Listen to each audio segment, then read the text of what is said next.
Miara ivavaka isika rehetra. Ry Andriamanitra resy zanaka rehefa any amasino, misaotra sy mideranao zahay, fa lehibe ny fitiavanao sy ny famonamponao. Nandalo fotoana maro tokoa zahay, natratra izao isan'ny taona, amin'ity taona 2024. Fitiavanao no nahatoy izao anay, ary fitiavanao ihany koa mbola azahoanay mihaino ny teninao, teny mitondra fiainana ho an'ny zanakao tokoa. Ary azahoanay ihany koa maneno sy mibebaka amin'ny toetra izay tsy fanaraka amin'ny mahazanaka ho anay. Hiteny aminay ianao Jesosy, hiteny aminay amin'ny maha rainay ianao, koa tahio ny mpihaino, mba tsy ho mpihaino mpanadino, fa mba ho mpihaino mpankatoa ny teninao ihany koa. Amin'ny anaranao Jesosy tomponay no hanaovana izany vavaka izany. Amen. Faly miarabantsika rehetra, zanaky ny fifoazana rehetra, natratra ity isan'ny taona fa 420 ity isika, dia nisan'ny taona ny tompo lehibe sotanana izany. Miarabantsika rehetra ihany koa izay manaraka izao fandaharana izao, naiza ny toerana misy anao ankehitriny. Manaraka izany, mankasitraka ho an'ny komity ny tombo lehibe sotanana, manome anjara ny tenanay hitondra sy hanambara ny tenin'Andriamanitra amin'ity isan-taona ity. Ary mirary soa ihanareo ihany koa mba ahavita ny adidy masina napetraka ny lohany fiangonana aminareo. Araka izany, ny tenin'Andriamanitra izay voasoratra ao amin'ny Mateo 5:7 ka hatramin'ny 7 no anjara toroteny izay nomena ahy amin'ity isan-taona ity. Mateo 5:7 ary mijanona amin'ny 7. Toy izao ny fivaky teny amin'ny anaran'i Jesosy Kristy tompontsika. Efa renareo fa voalaza hoe tiavany namanao ary mankahalà ny fahavalonao. Fa izaho kosa milaza aminareo hoe tiavany fahavalonareo ary mivavaha ho an'izay manenjika anareo, mba ho tonga zany kiranareo izay any an-danitra ianareo. Fa izy mampiposaka amin'ny masoandro amin'ny ratsy fanahy sy ny tsara fanahy, ary mampilatsaka ny ranonorana amin'ny marina sy ny tsy marina. Fa raha izay tia anareo ihany no tianareo, inona ny valim-potia azonareo? Moana dia mpamory hetra aza tsy mba manao izany koa va? Ary raha ny rahalahinareo ihany no arabainareo, inona no ataonareo mihoatra noho asany? Moana dia ny jentilisa aza tsy mba manao toy izany ihany va? Koa amin'izany aoka ho tanteraka ianareo toy ny fahatanterahan'ianareo izay any an-danitra. Ary iray masino manamasinay amin'ny fahamarinana, ny teninao no fahamarinana. Amen. Ny zavatra mahafaly sy mampisaotra an'Andriamanitra ry havana dia izao: na dia ao anatin'ny ady amin'ny valana retina aza ny firenena maro maneran-tany, anisan'izany ny firenentsika, dia afaka mihaino sy mandre ny tenin'Andriamanitra sika, no mbola afaka magnatanteraka ihany koa ny isan-taona tahaka izao. Ny fanontania mipetraka dia hoe inona no anton'izany? Ny valiny dia tsotra, noho ny fitiavan'Andriamanitra antsika izany. Ary izany fitiavan'Andriamanitra izany dia tsy voasaka ny enanelan-tany, tsy voasaka ny fotoana, eny, tsy voasaka ny fahavalon'ny fanjakan'Andriamanitra ihany koa. Na inona ny endrika izany, na inona ny endrika izany. Ry zanaky ny fifoazana, Andriamanitra fitiavana no andriamanitsika. efa nitiantsika izy, mbola tiantsika izy, eny mbola hitiantsika ihany koa.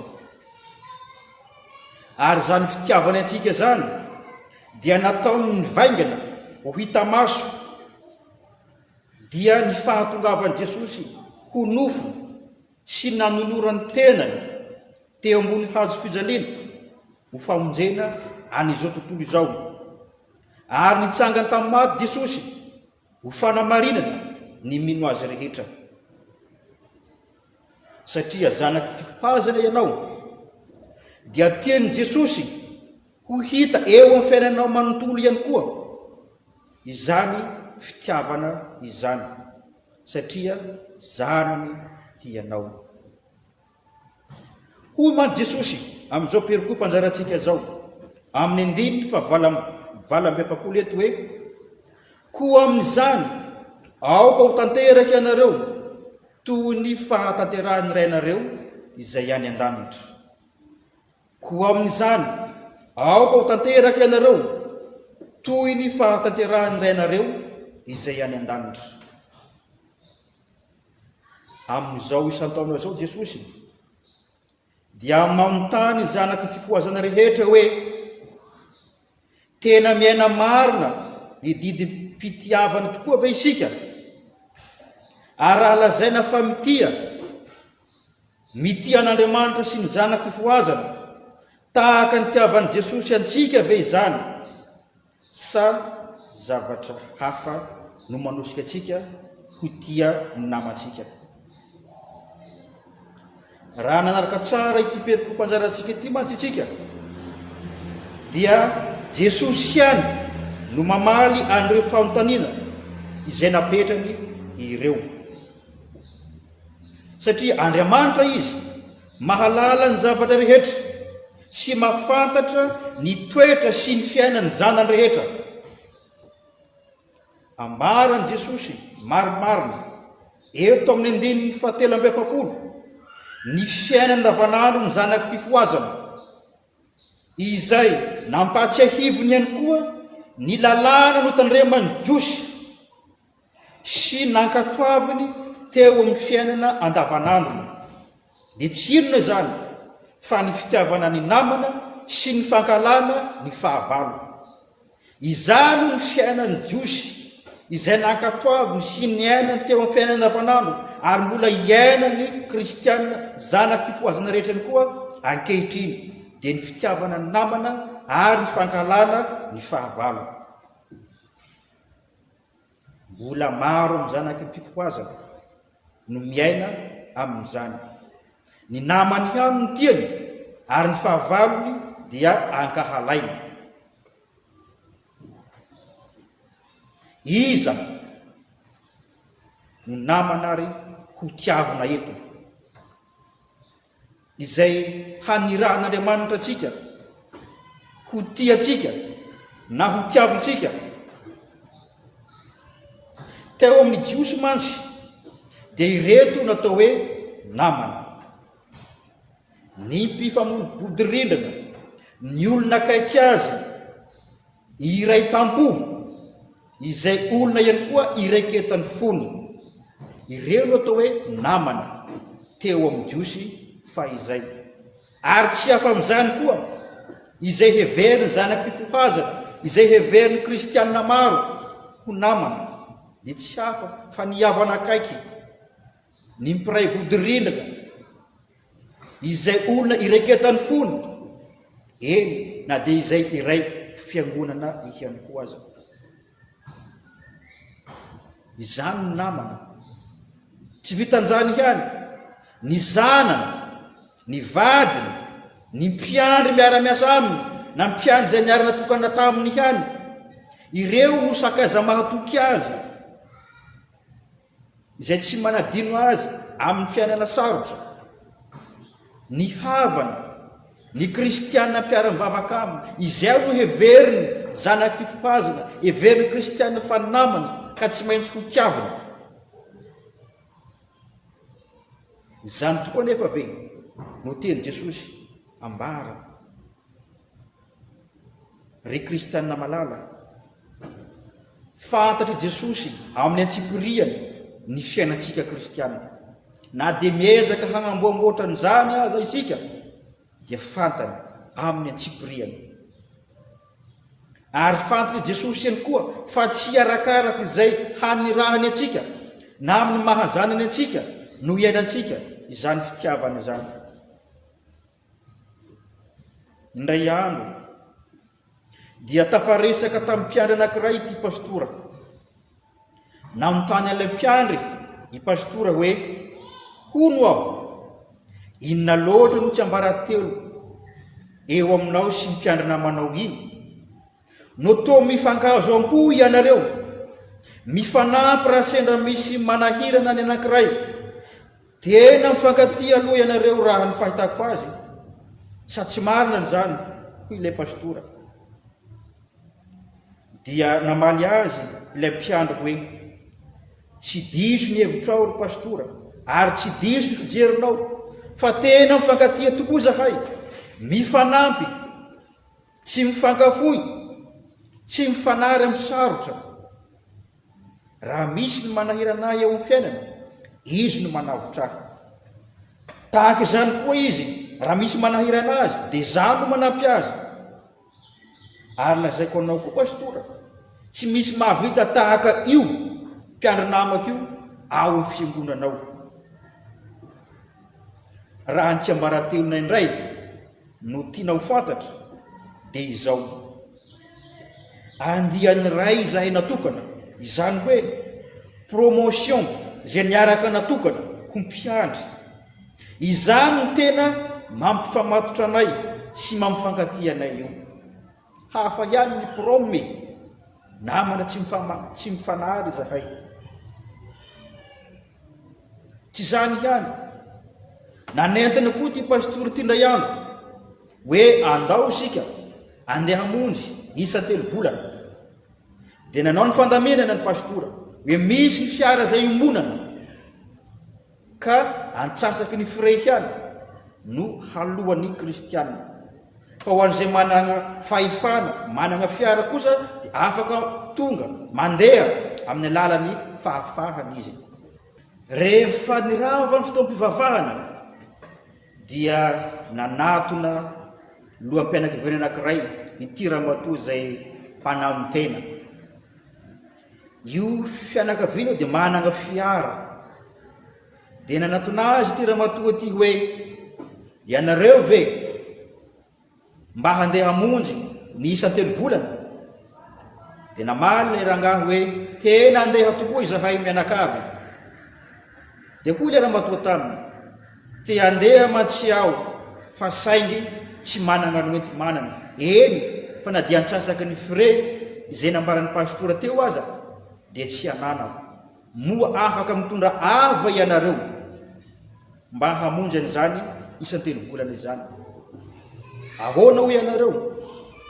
Izao navan'ilay rangahy azy, tsy afaka hitondranao izahay, fa efa feno anay 3 mianaka ny fiara, satria maromaro ny entana, ao ny kidoro, ao ny bodifotsy izay tsy maintsy horakofanay rehefa tongany. Ka dia mialatsiny zahay fa tsy afaka na hitondranao.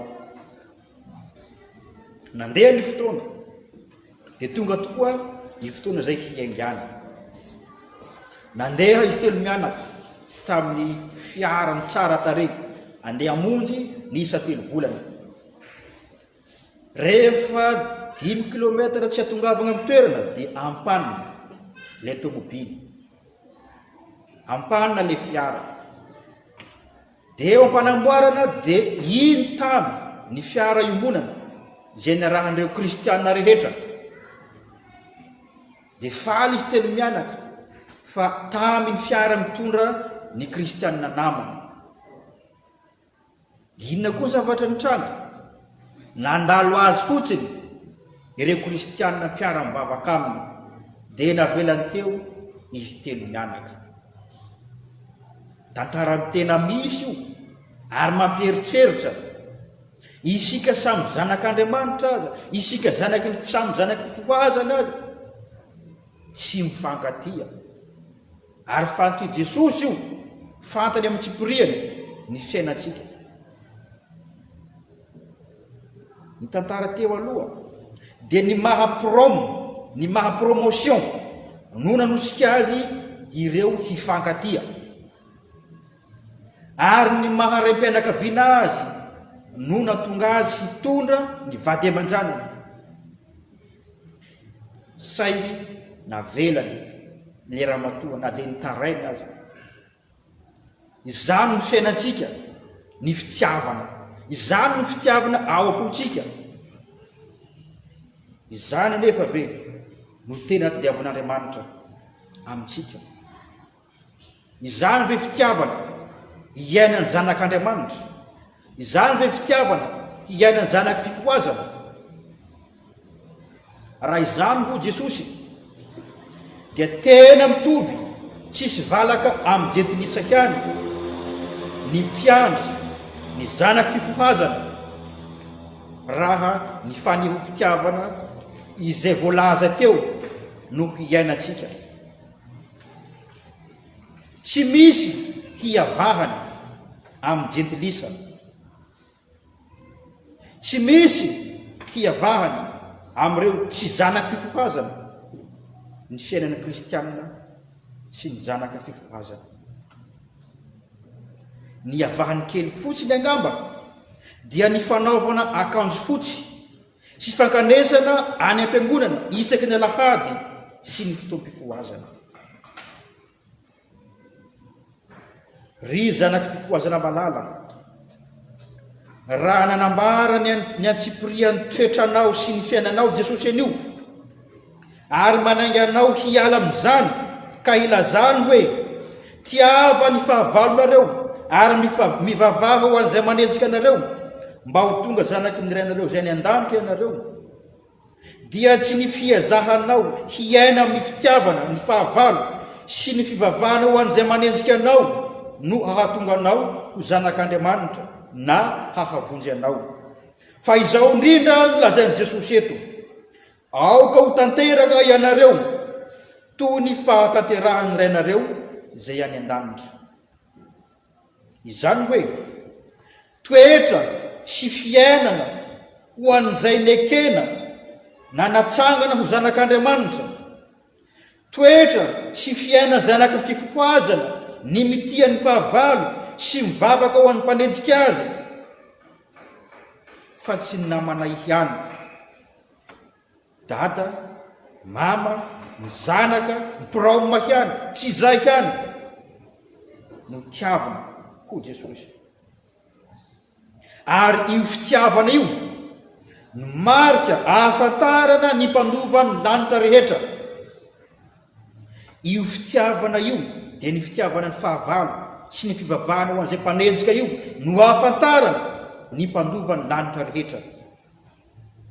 Ary mbola io fitiavana io ihany koa no hery miasa ao amin'ny teom-piainana kristianina sy ny mino rehetra.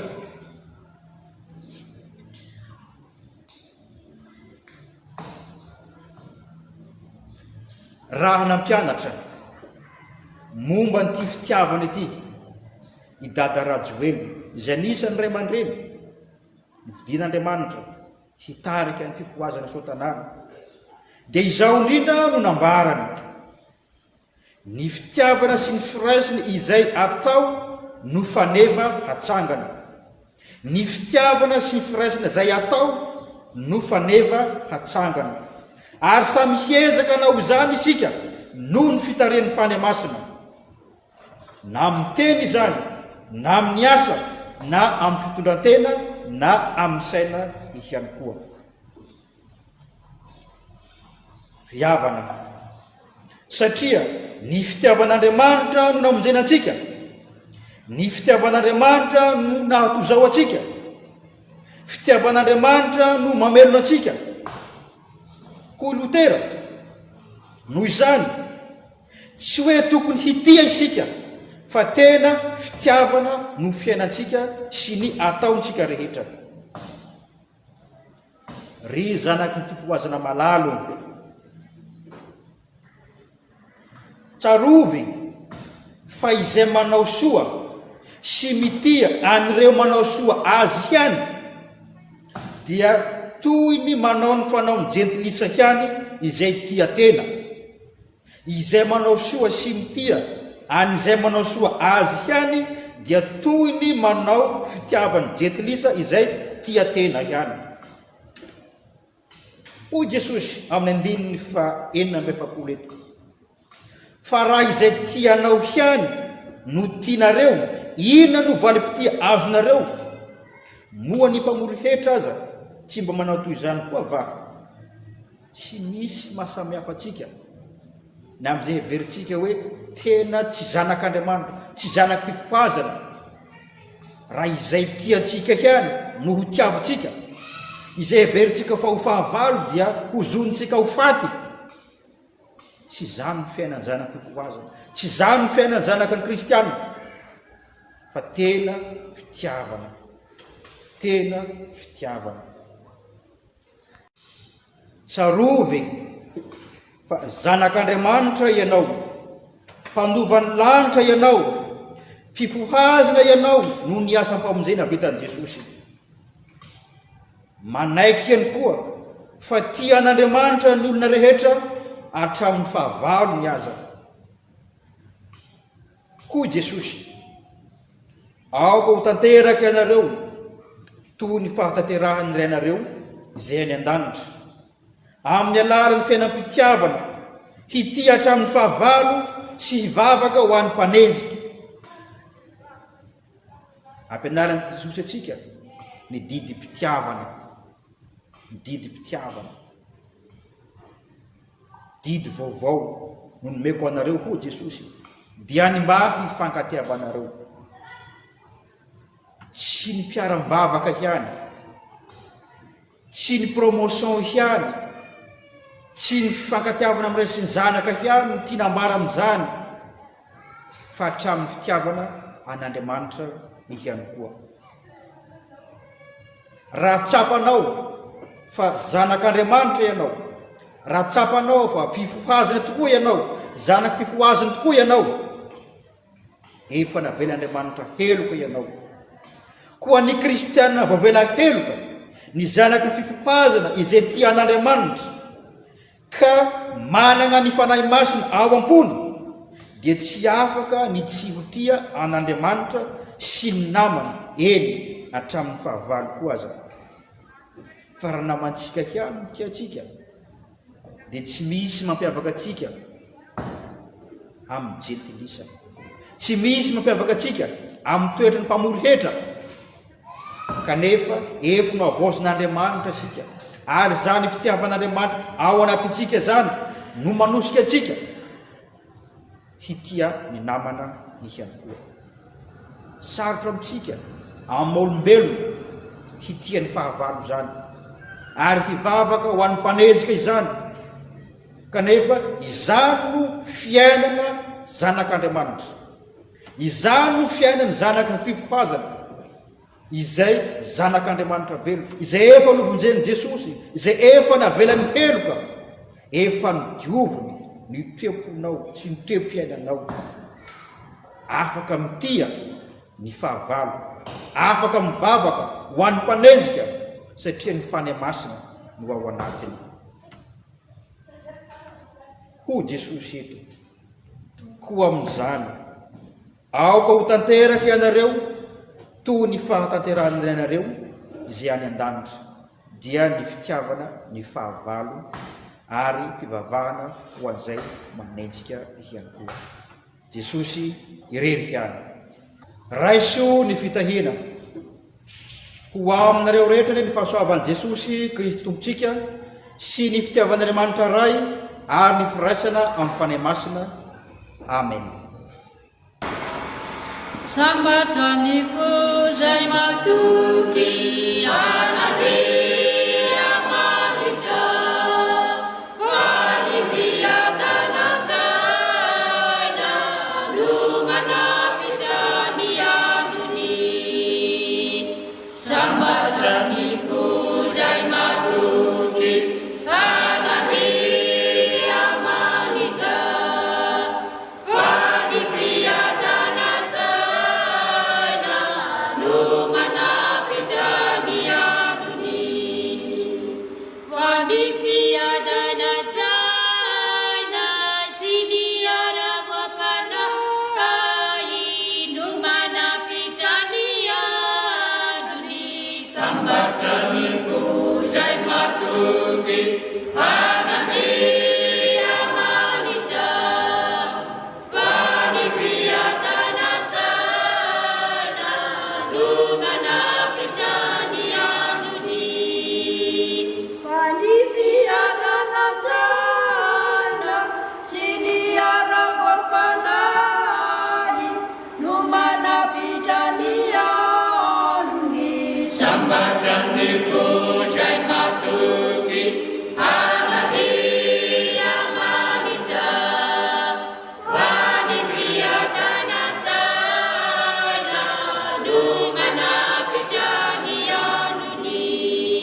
Iara ivavaka isika rehetra.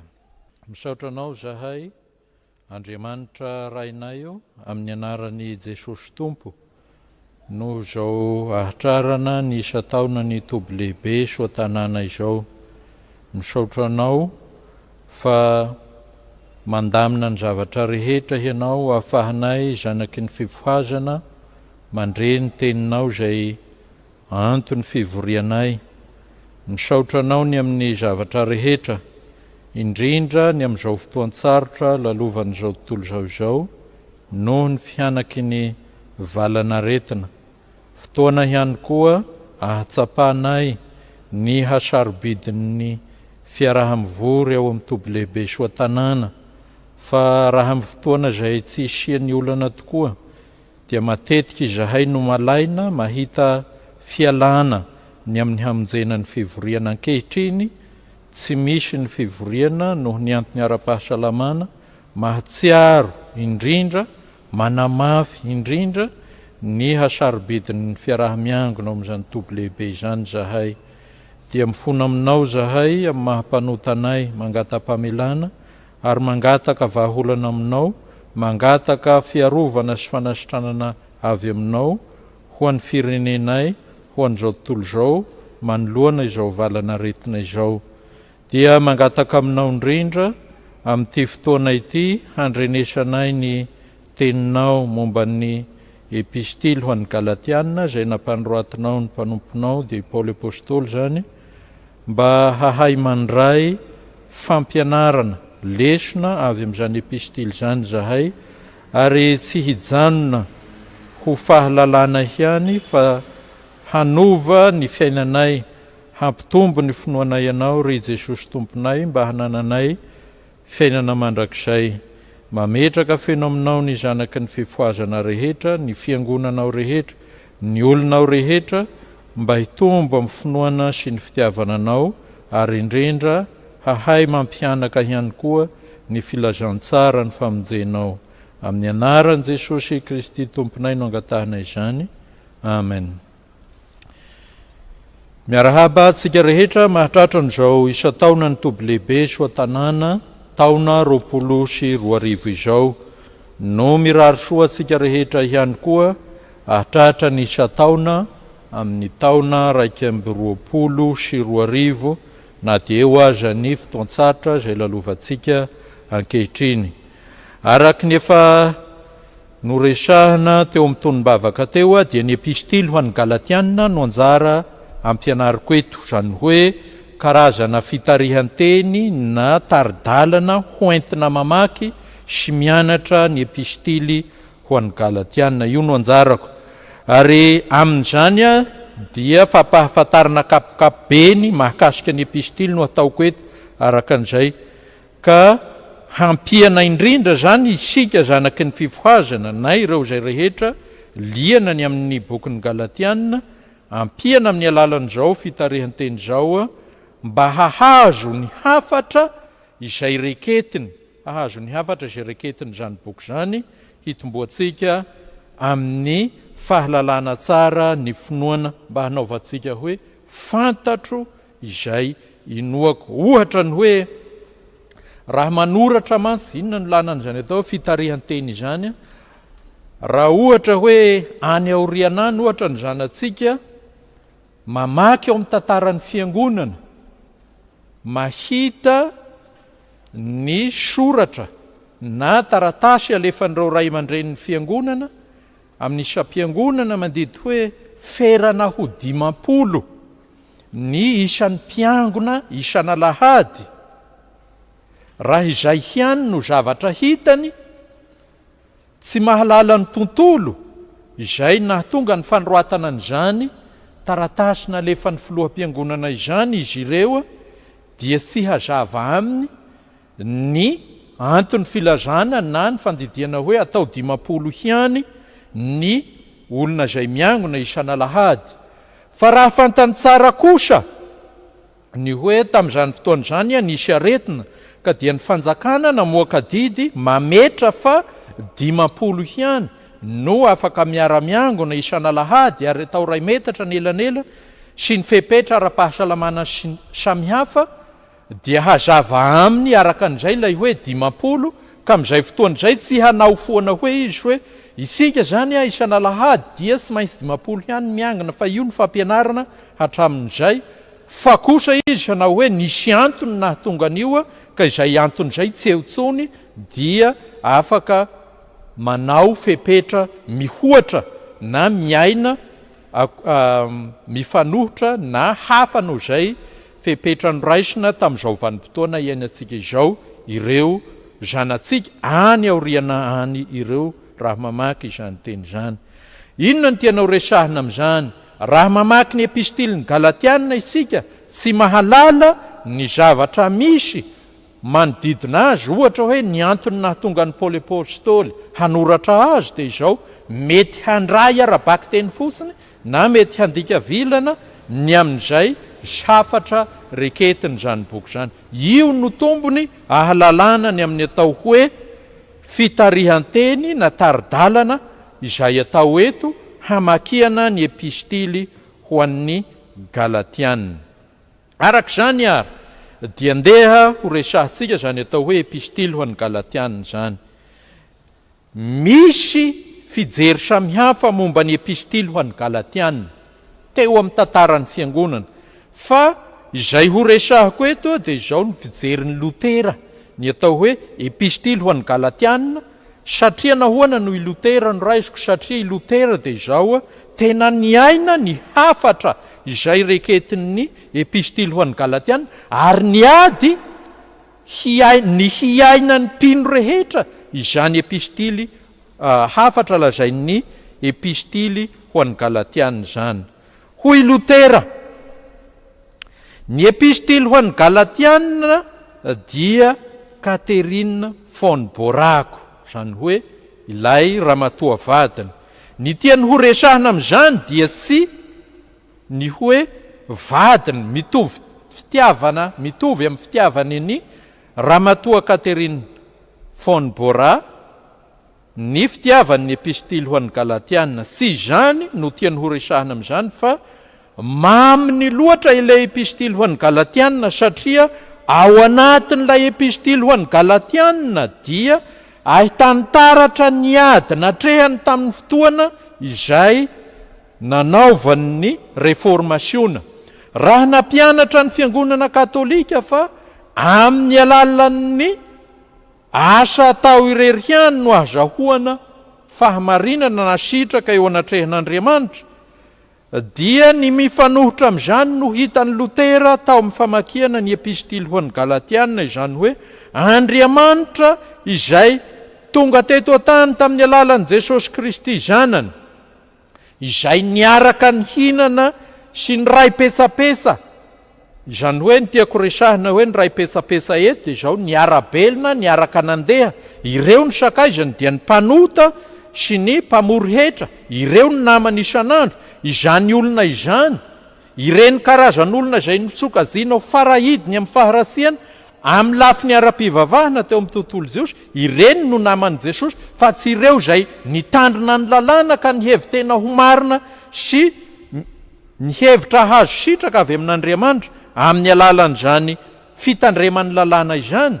Raha izany ny zavatra misy dia izao hoy Paoly apôstôly, tsy avy amin'ny lalàna intsony, izany hoe tsy avy amin'ny asa tao vokatry ny fitandremana ny lalàna intsony no azahoana sitraka avy amin'Andriamanitra, fa avy amin'ilay Andriamanitra be fahasoavana izay manamarina ny mpanota mino an' Jesosy Kristy. Io ady io no hitany eo amin'ny epistily ho an'ny Galatiana, izay mandrara indrindra ny fiheverana ny asa soa izay atao ho azahoana sitraka sy fahamarinana avy amin'Andriamanitra. Sondriany araka an'izany, sondriany Lutera araka an'izany, fa ny artikla lehibe indrindra ao amin'ny epistily ho an'ny Galatiana na amin'ny fampianarana kristianina dia tsotra ny fanamarinana maimaim-poana, izany hoe Andriamanitra manamarina ny mpanota amin'ny finoana an'i Jesosy Kristy. Io no ny tiavany azy, na nakamamiany tsara ny epistily ho an'ny Galatiana, indrindra koa moa fa ny epistily ho an'ny Romanina. Mampiasa betsaka ny epistily ho an'ny Galatiana i Lutera amin'ny asa sorana, ho fanoherana izany fiparitahany fampianarana mitaona ny kristianina hiankina amin'ny asa soa ataony mba hidiran'ny lanitra izany. Marina tsara nefa fa izao i Lutera dia sy mandrara ny olona hanao ny asa soa, fa ny azy dia tokana ihany hamarinan'Andriamanitra ny olona amin'ny finoana an'i Jesosy Kristy. Izany finoana an' Jesosy izany no reny ny sitrapo tsara rehetra ka mahatonga ny olona hanao ny asa tsara rehetra. Sy ny asa tsara nefa no hanamarinana ny olona, fa ilay asa tsara dia asa ny olona no hamarinan'Andriamanitra, mitondra fiovana eo amin'ny fiainan'ny olona, fiainan'ny mpanota, ny fanamarinan'Andriamanitra ka mahatonga azy hanao asa tsara. Io no toerana ametrahan'ny Lutera ny epistily ho an'ny Galatiana, manohitra ny ezaka ataon'ny olona rehetra mba hahatonga azy ho marina eo anatrehan'Andriamanitra, fa kosa manindry mafy ny asa ataon'Andriamanitra, ny fanomezan'Andriamanitra, ny fanafian'Andriamanitra ny mpanota mibebaka, ny fahamarinana ao amin'ny Kristy Jesosy, na ny fahamarinan'ny Jesosy Kristy. Iza ary no mpanoratra ary taiza ny toerana nanoratana ny epistily ho an'ny Galatiana. Araka ny epistily ho an'ny Galatiana ny toko voalohany andiny voalohany dia izao i Paoly apôstôly nanoratra ny epistily ho an'ny Galatiana. Io dia hitantsika ao amin'ny epistily ho an'ny Galatiana raha mamaky izany isika. Raha jerentsika ihany koa ny toko 5 ny andininy 2 dia mahita isika fa indro izaho Paoly milaza aminareo fa raha mety ho forana ianareo dia tsy asoanareo na dia kely akory aza Kristy. Izany hoe ny boky na ny epistily ho an'ny Galatiana dia mijoro vavolombelona amintsika fa i Paoly no nanoratra azy. Ary hitantsika ao amin'ny Galatiana toko voalohany andiny 1:12 sy ny manaraka fa misy tantaram-piainan'ny Paoly ao izay mitovitovy ihany koa amin'ny tantaram-piainan'ny Paoly ao hitantsika ao amin'ny asany apôstôly toko 7 sy ny manaraka. Dikan'izay dia tsotra raha ny boky na ny soratra masina no resahantsika dia izao ekena fa i Paoly apôstôly nanoratra azy. Ivelan'ny soratra masina dia efa hatrany amin'ny taonjato 2 nisy ny ray aman-dren'ny fiangonana nanoratra any amin'ny asa soratra izy ireo dia manindry mafy fa i Paoly apôstôly no nanoratra ny epistily ho an'ny Galatiana. Ny daty sy ny toerana nanoroatana azy dia tokony tamin'ny taona 550 ka hatramin'ny 550 eo, zany hoe ao anelanelan'io manodidina ireo fotoanareo no nanoroatana azy. Tokony tao Efesosy araka ny asa toko 7:20 andiny 9 sy ny andiny 10 no nanoroatana azy ka talohany epistily ho an'ny Romanina. Zay raha ny amin'ny atao hoe mpanoratra ny daty ary ny toerana nanoroatana azy no resahana. Izany hoe misy ny vavolombelona na profo ao amin'ny soratra masina manefa i Paoly nanoratra azy. Misy koa ny profo eo amin'ny tantaran'ny fiangonana reo ray aman-drenina na profo fa amin'ny asa sorany fa i Paoly no nanoratra ity epistily ity. Fahatelo manaraka an'izany ny amin'ny fiangonana nanoratany sy ny antinanoratany azy. Araka ny toko voalohany andininy 2 dia ny fiangonana tany Galatia no anoratana azy sy ny toko 7 andininy 1. Ry Galatiana dala hoy Paoly apôstôly milaza azy ao amin'ny toko 7 andininy 2 zany hoe soratany ho an'ny Galatiana ity epistily ity. Fa raha mandinika isika dia izao raha mamaky tsara na mijery tantara ankoatran'izay voaresako amin'ny soratra masina ny hoe Galatiana dia misy azo zavatra roa no tondroina amin'izay. Ny anankiray dia ny voalohany dia ny hoe anarana foko, anankiray ny atao hoe Galatiana, anarana foko anankiray. Faharoa natsoina tamin'io anarana io ihany koa dia ny olona avy amin'ny province romanina tamin'ny fotoan'androny tamin'ny taonjato voalohany zany hoe tany amin'ny taona 550 sy 450 zany hoe raha amin'izao fotoana izao io faritra io dia mifaritry Torkia ankehitriny. Ka ny araka ny filazan'ny mpandinika dia izao raha anarana foko izy dia tao avaratra, tapany avaratra Galatia no tena nipetrahan'ireo foko ireo. Fa raha anarana province izy dia ilay province ray manontolo. Araka ny fantatra nefa hoy ny mpandinika dia ny tapany avaratra tamin'io faritra Galatia io dia tsy nisy jiosy.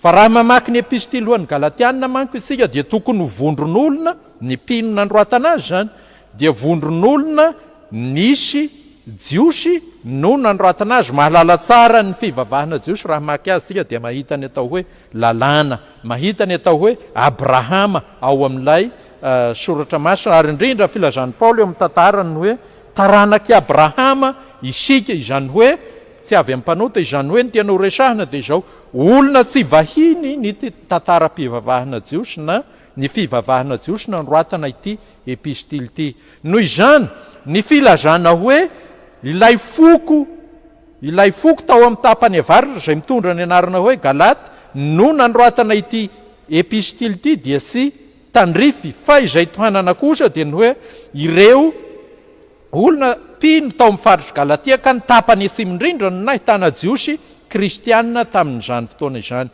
Izany hoe raha fehezina dia izao ny mpino kristianina jiosy tao amin'ny tapany atsimon'ny Galatia anisany nandroatana ity.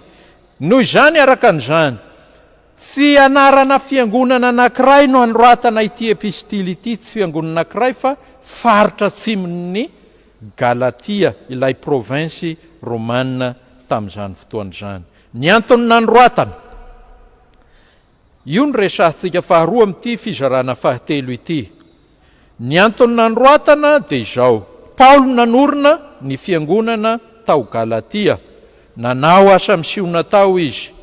Araka ny Galatianina toko 4 andininy 4:12 dia izao: nahafinaritra ny fifandraisana nisy tamin'ny Paoly apôstôly sy ireo mpino tao Galatia ireo. Izao ny voasoratra ao. Ary ny teo amin'ny nofoko izay tonga fakapanahy anareo dia tsy mba no hamavoinareo na no lavinareo fa nandray ahy tahaka ny mandray anjelin'Andriamanitra ianareo, eny dia tahaka ny Kristy Jesosy aza. Izany hoe tsindriana ao anatin'izay ilay filazana hoe tsara ny fifandraisana nisy teo amin'ny fiangonana tao Galatia sy i Paoly apôstôly. Toy izany koa ny Galatianina toko 5 andininy 7 dia miresaka izany ihany koa: ianareo ny hazakazaka tsara, iza no nisakana anareo tsy hanaiky ny marina. Angamba diso iny azafady, fa ny tena tsindriana fotsiny dia ilay hoe tsara ny fifandraisana nisy teo amin'ny Paoly apôstôly sy ny fiangonana tao Galatia. Izany zavatra izany nefa rehefa nandroso ny tantara taty aoriana ny nanaovan'ny Paoly ny asa misiona, dia niova ny atao hoe fahatsaran'ny fifandraisana teo amin'ny Paoly sy ireo olona na kristianina tao amin'ny faritry Galatia ireo. Nisy mpitory filazantsara hafa tonga, nitory filazantsara hafa tsy araka n'izay nitorian'ny Paoly apôstôly tao amin'io fiangonana io. Hitantsika ao amin'ny toko 1:5-9 izany, fa hoy Paoly: gaga aho raha mifindra faingana toy izao ianareo hiala amin'izay efa niantso anareo tamin'ny fahasoavan'i Kristy ho amin'ny filazantsara hafa, izay tsy filazantsara akory fa saingy misy ny sasany mampitabataba anareo ka tahamadika ny filazantsarani Kristy. Fa na izahay nanjely avy any an-danitra aza no mitory filazantsara hafa aminareo afa-tsy izay efa nitorianay taminareo, aoka ho voaozona izy. Izany hoe nisy mpitory vaovao tafiditra tao dia ireo lasa nahataona ireto kristianina tao Galatia izay fiangonana naorin'ny Paoly tamin'ny asa misiona nataony hanalavitra an'i Paoly apôstôly, fa nisarika azy ireo kosa hanaradia azy ihany koa sy ny fampianarana. Nandresy lahitra azy ireo ireto tory ireto ny mba ho forana araka ny toko 5 araka ny toko 5:12 araka ny toko 5:12, fa izao ny voasoratra ao: na iza te hiseho ho tsara amin'ny nofo dia ireo no maneranareo ho forana, nefa no izao hiany fandraho henjehina noho ny azo fijalian'i Kristy izy. Any hoe ireto mpitory reto zany dia nitory ny filazantsara hafa, nanery ireto kristianina ireto ho forana. Ary ireo hiany koa dia tsy hafa, araka ny 7:12 amin'ny 4 teo, fa izao ny zavatra nisy: fa na dia ny tenany izy voafora aza dia tsy mba mitandrina ny lalàna, kanefa tiany ho forana koa ianareo mba hireharehany amin'ny nofonareo. Zany hoe ireo olona ireo dia manery ny mpino mba ho forana ka hitandrina ny lalàna mba ho vonjena hahazahoan'izy ireo fahamarinana eo anatrehin'Andriamanitra. Zany hoe nanaiky hianiny amin'i Jesosy izy ireo, fa saingy izao nampiany hoe tsy maintsy forana sy mitandrina ny lalàna ianareo vao azo ekena ho tena olom-boavonjy tokoa. Zany hoe tsy ampy intsony ny finoanan'i Jesosy Kristy fa mila piana ny fitandremana ny lalàna, mila famorana, mila fitandremana ny lalàna. Dia ireo no zavatra hitao. Izany zavatra izany dia lazain'ny Paoly araka ny 2:1 sy 2:20 fa nanala ny fiangonana tamin'ny fahamarinana. Nanala ny fiangonana tamin'ny fahamarinana izay amin'ny finoanan'i Jesosy Kristy ihany loharanon'ny famonjena na ny loharano azahoan'izy ireo fanamarinana avy amin'Andriamanitra fa tsy amin'ny asa ataony. Nanakorotana sy nanakotaba ny fiangonana izany. Manery ho forana fa sa ho henjehina noho ny azo fijaliana, henjehina noho ny azo fijalian'i Kristy ireo kristianina ireo, zany hoe ireto mpitoro reto nanery ireo olona ireo ho forana.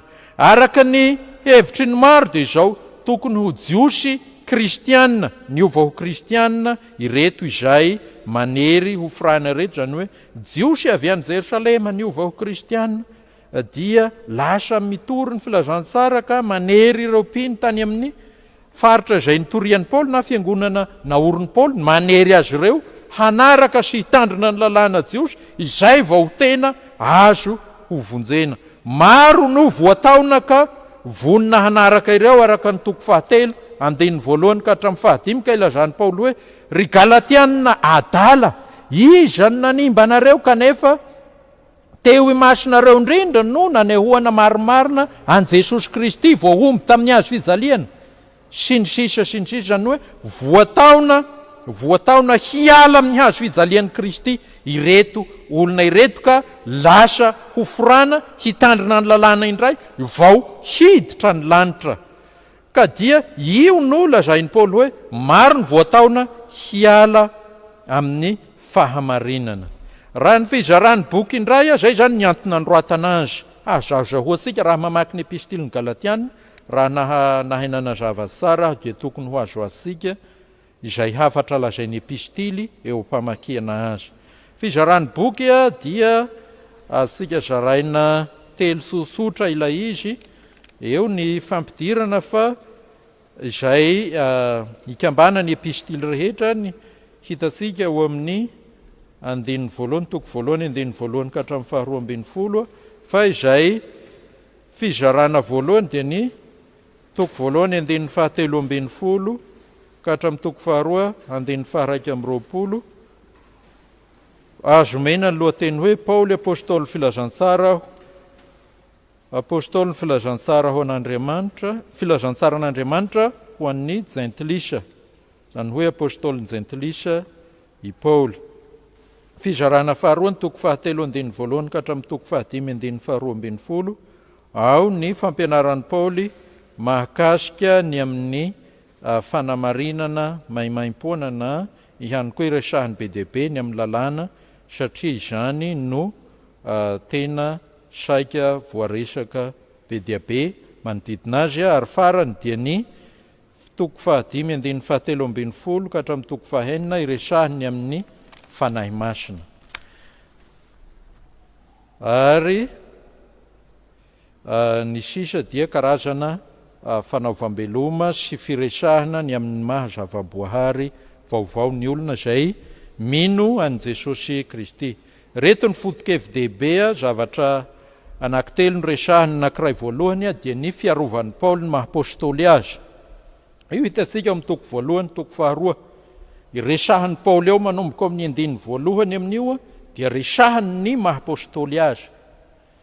Resahany Paoly amin'izany araka ny 1:1 fa tsy avy amin'ny olona, tsy avy tamin'ny olona ny maha-apôstôly azy, tsy avy tamin'ny alalan'ny olona ihany koa hoy izy. Reo zavatra roa reo zany no resahany hanindriany ny maha-apôstôly azy. Io zany tsy izy tsy tonga apôstôly Paoly araka ny avy amin'ny asa nataon'ny olona, zany hoe na ny asan'ny tenany azy, fa hoy izy hoe avy amin'ny alalan'i Jesosy Kristy sy Andriamanitra ray, io ny maha-apôstôly azy. Ary raha mamaky mitohy ny 1:1 sy 2:2 isika dia mahita isika filazan'ny Paoly an'ilay hoe izy ny nandraisany filazantsara izay toriana dia tsy avy tamin'ny olona, tsy mba nampianariny olona izy, fa avy amin'ny fanambarana na ny alasarona izay nataon'Andriamanitra aminy. Ny mahatonga ny Paoly hiaro ny maha-apôstôly azy dia tokana hiany voatohitohiny reto olona izay milaza azy ho irak'Andriamanitra ireto avy any Jerosalema ny filazantsara toriny. Izany hoe ho fiarovany filazantsara toriny dia tsy maintsy niaro ny maha-apôstôly azy izy ka milaza maromarina fa avy amin'Andriamanitra izy.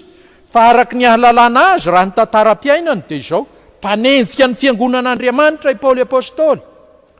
Olona nanenjika ireo izay nitory ny hazo fijalian'i Kristy. Olona ny hevitra ny tenany ho marina tamin'ny lalàna. Ary raha mamaky azy isika ao amin'ny epistily izay nisoratan'i Paoly dia lazainy eo amin'ny epistily ho an'ny Filipianina ny filazany fa ataony ho taimboraka ny zavatra rehetra. Zany hoe ataony ho tsinotsinona izay rehetra azony avy amin'ny lalàna noho ny amin'ny fihoarany amin'ny hasoany ao amin'ny Kristy. Izany hoe i Paoly amin'ny lafiny ray dia apôstôly mialohan'ny apôstôly azy dia izao nanenjika ny fiangonan'Andriamanitra. Io ny anankiray. Ny antony nanaovany an'izany dia izao noho ny fitandreman'ny lalàna fanenjehan'ny fahamarinana izay takiany lalàna dia nanenjika izay mitory ny hazo fijalian'i Kristy ho azahoana sitraka eo anatrehan'Andriamanitra izy. Reo lafiny roa ireo nosindriany tsara ao anatin'izany. Ka noho izany ireto olona izay milaza ny tena no avy amin'Andriamanitra ka manao sinosinona ny filazantsara torian'i Paoly sy Paoly izay nitory azy ireto dia izao no hafatra pitain'i Paoly eo ambadika an'izay. Voalohany, sy avy amin'Andriamanitra ny maha-apôstôly azy fa avy amin'Andriamanitra noho izany dia tokony hainoana tsara ny hafatra lazainy. I Paoly apôstôly dia efa niaina tao ambanin'ny lalàna kanefa nahafoy izany noho ny amin'ny Kristy satria nahoana sy ao amin'ny lalàna intsony no azahoan'ny olona famonjena fa ao amin'i Jesosy Kristy. Tsy ao amin'ny lalàna intsony no azahoan'ny olona fahamarinana eo anatrehan'Andriamanitra fa ao amin'ny Kristy. Tsy mila mitady fanamarina, tsy mila fanamarinan-tena i Paoly apôstôly fa izao kosa miresaka ny amin'ny atao hoe fanamarinan'Andriamanitra, zany hoe zavatra omen'Andriamanitra, atafin'Andriamanitra izay mino an' Jesosy ny fahamarinana tadiavin'Andriamanitra fa tsy zavatra izay enjehin'ny olona sikatsahany fatratra. Ka noho izany ho fiarovana ny filazantsara toriny indrindra, ilay artikola lehibe indrindra hoy Lotera ao amin'ny soratra masina no mahatonga ny Paoly hanizingizina ny maha-apôstôlin'Andriamanitra azy fa tsy noho ny fitadiavan'ny voninahitra tahaka an'izay fahitantsika ankehitriny. Faharoa, zava-dehibe ao amin'ny epistily ho an'ny Galatiana araka an'izany ny firesahany amin'ny atao hoe fanamarinana ny mpanota kanefa andeha horaisitsika avy amin'ny atao hoe lalàna izy. Firesahan'ny Paoly ny amin'ny atao hoe lalàna. Araka ny toko faharoa andininy fahenina ambin'ny folo dia izao no resahan'ny Paoly momba ny lalàna. Nefa noho ny fantatsika fa tsy hamarinina amin'ny asan'ny lalàna ny olona fa amin'ny finoanan'i Jesosy Kristy dia nino an'i Kristy Jesosy koa isika mba ho hamarinina amin'ny finoanan'i Kristy fa tsy amin'ny asan'ny lalàna satria tsy misy nofo hamarinina amin'ny asan'ny lalàna. Tian'i Paoly resahana zany dia izao. Tsy misy olombelona hazo fahamarinana eo anatrehan'Andriamanitra amin'ny alalan'ny fitandremana ny lalàna maro samihafa izay hitatsika ao amin'ny soratra masina. Tsy misy hoy Paoly apôstôly fa ny azahoana an'izany dia izao ny finoanan'i Jesosy Kristy ihany avy amin'Andriamanitra arak'izany ny fahamarinana ananantsika kristianina. Ary io ny tsy mahalevina ny fahamarinantsika satria fahamarinana avy amin'Andriamanitra izay tsy mety levina, fahamarinana avy amin'Andriamanitra izay tsy miova ny fahamarinantsika kristianina fa tsy avy amin'ny lalàna. Ny lalàna manko amin'ny Paoly apôstôly dia izao mitondra fanjonana ny lalàna araka ny toko fahatelo andininy fahafolo sy ny manaraka fa izay rehetra amin'ny asan'ny lalàna dia eo ambanin'ny fanjonana izay rehetra olombelona zany miezaka ny tady fahamarinana eo anatrehan'Andriamanitra amin'ny alalan'ny lalàna dia izao ambany fanjonana izany hoy Paoly apôstôly satria tsy maintsy mitandrina ny lalàna rehetrarehetra izy fa raha misy anankiray sy tanterany zany dia voaozona izy izany olona izany kanefa izao hoy Paoly Kristy no voaozona nanafaka anay tao ambanin'izany lalàna izany zany hoe ny tsindriana dia izao ny lalàna dia tsy lalana azahoana fahamarinana ny lalàna dia tsy tohatra hiakarana any an-danitra fa hoy Paoly milaza azy ery amin'ny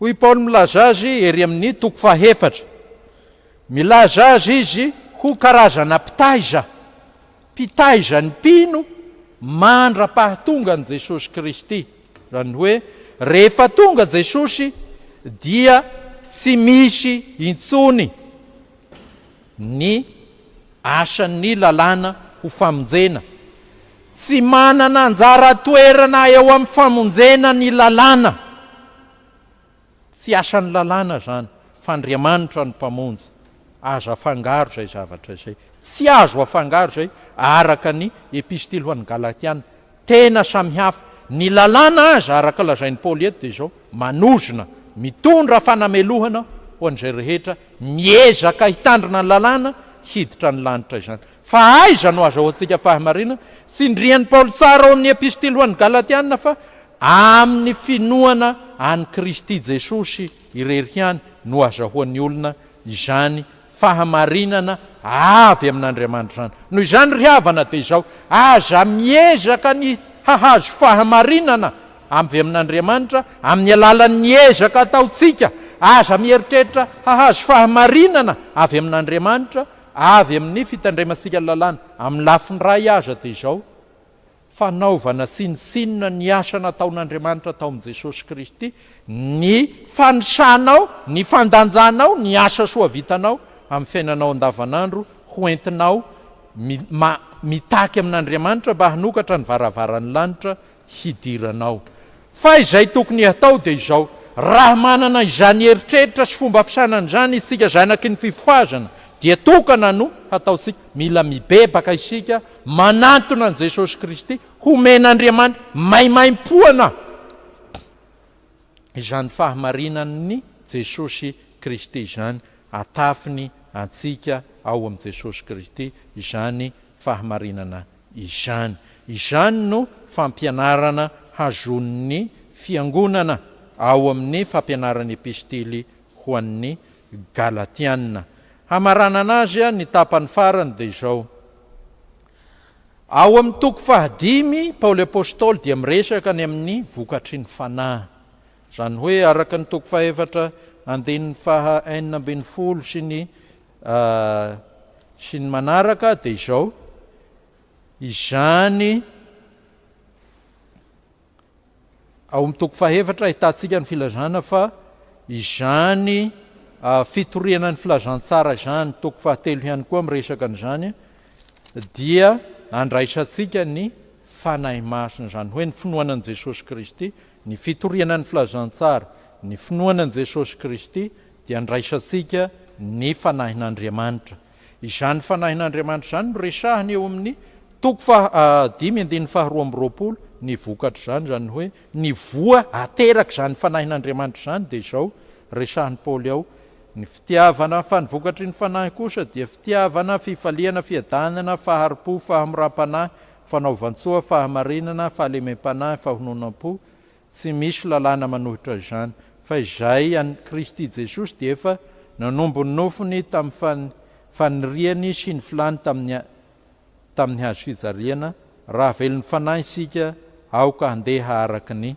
fanahy zany hoe eo amin'ny lafiny ara-pitondran-teny raha nitsindriana teo le hoe ny lalàna dia tsy misy idirany amin'ny famonjena antsika zany hoe hoantsika izay efa miaina ao anatin'ny finoana dia tsy midika izany akory hoe afaka manao izay sitraky ny fotsika isika kristianina afaka milalao fahotana amin'izay satria tsy misy idiran'ny lalàna amin'ny fiainantsika. Tsy izany ry havana fa izao ny olona nandray ny filazantsara satria tamin'ny fitorenan'ny filazantsara no nandraisantsika ny fanahy, ary ny fanahy dia miasa ao anatintsika. Raha miasa ao anatintsika ny fanahy dia izao tsy hitondra antsika hanohitra ny lalàna ny fanahin'Andriamanitra. Tsy misy fanahin'Andriamanitra mitondra olona hijangajanga. Tsy misy fanahin'Andriamanitra hitondra olona ho tia ady. Tsy misy fanahin'Andriamanitra hitondra olona handeha ho mamolava. Tsy misy fanahin'Andriamanitra hitondra ny olona handeha hiala ao amin'ny Jesosy Kristy. Fa ny vokatry ny fanahy dia tsotra mitovy amin'izay lazain'ny lalàna ny hitondrany fanahin'Andriamanitra ny fiainan'ny olona izay mino an' Jesosy Kristy. Izany hoe ny fiainan'ny mpino araka an'izany dia izao fiainany mifanaraka amin'ny sitrapon'Andriamanitra. Raha miteny an'izany anefa isika dia izao tsy hoe mifanaraka ilay asa ataosika, mifanaraka amin'ny sitrapon'Andriamanitra no azahoantsika fahamarinana, fa izany fiainantsika izany dia vokatry ny fanamarinana ataon'Andriamanitra tsika. Tsy azo ampifamadina mihitsy ireo. Tsy hoe miaina amin'ny fahamarinana isika ka dia matoky tsara fa noho ireo fahamarinana iainantsika ireo matoky tsara isika fa ho azitsika ny lany. Tsy izany fa matoky isika fa ao amin'i Jesosy Kristy izay fahamarinantsika ary anamarinan'Andriamanitra tsika.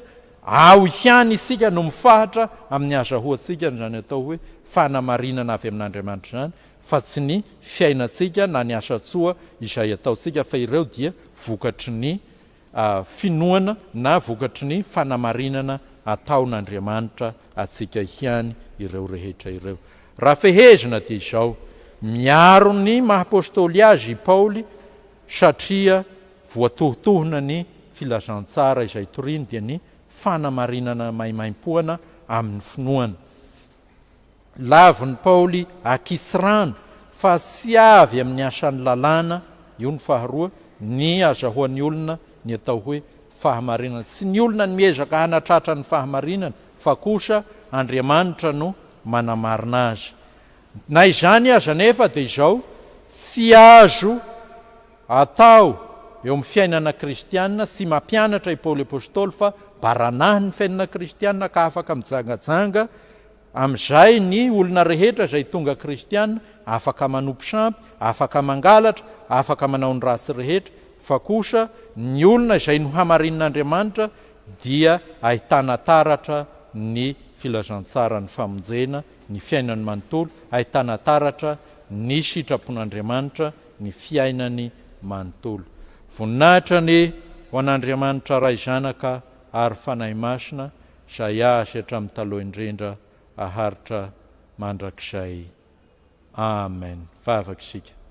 Tera laza sandratray ho anao Jesosy fa ianao no maty teo amin'ny hazo fijaliana, ianao no amelana ny helokay izay fototry ny mahameloka anay eo anatrehan'Andriamanitra noho ny lalàna, ka dia ianao no maty andraisanay ny fahamelan-keloka ka mahatonga anay ho marina eo anatrehan'Andriamanitra amin'ny fiainanay manontolo. Ka dia mangataka aminao indrindra zahay Jesosy, ataovy mifahatra ao aminao irery ihany zahay amin'ny finoana mba azahoanay izany fahamarinana izany, ary aza vela hilomana ao anatin'ny faharatsiana kosa nefa zahay, fa ataovy mahay mitondra teny tsara hifanaraka amin'ny sitraponao amin'ny anaran'i Jesosy. Amen.